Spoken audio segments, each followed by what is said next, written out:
మంచిర్యాల జిల్లా దండేపల్లిలో international anti drug day సందర్భంగా భారీ ర్యాలీ నిర్వహించారు.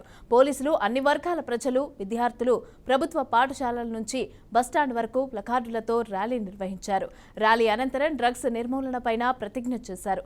యువత డ్రగ్స్ కు అలవాటు పడి జీవితాలను నాశనం చేసుకోవద్దని పోలీసులు సూచించారు.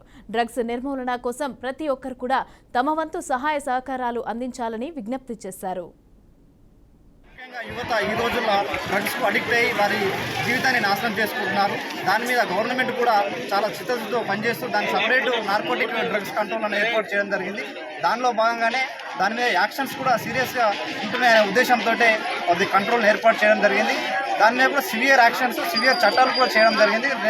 జూలై 1 నుంచి కూడా కొత్త చట్టాలు అమల్లోకి వస్తున్నాయి. కాబట్టి దయచేసి యువత ఈ చెడు వ్యసనాలకు బారి కాకుండా అందరూ అవేర్నెస్ చేసుకొని, అందరూ అవగాహన చేసుకొని, పిల్లలకు అవగాహన చేసినట్లయితే వారి చుట్టుపక్కల కానీ వారి పిల్లలకు కానీ దీని వల్ల వ్యసనాలు ఏ విధంగా వాళ్ళు చెడు బారిన పడుతున్నారని అర్థమవుతుంది. కాబట్టి దయచేసి అందరూ కూడా చెడు వ్యసనాలకు బారి కాకుండా మంచి ఆలోచనతోటి, మంచి దృక్పథంతో ముందుకెళ్ళినట్లయితే మన రాష్ట్రం కాకుండా మన దేశం కూడా అభివృద్ధి చెందుతున్న ఉద్దేశంతో ఈరోజు ఈ యాంటీ డ్రగ్స్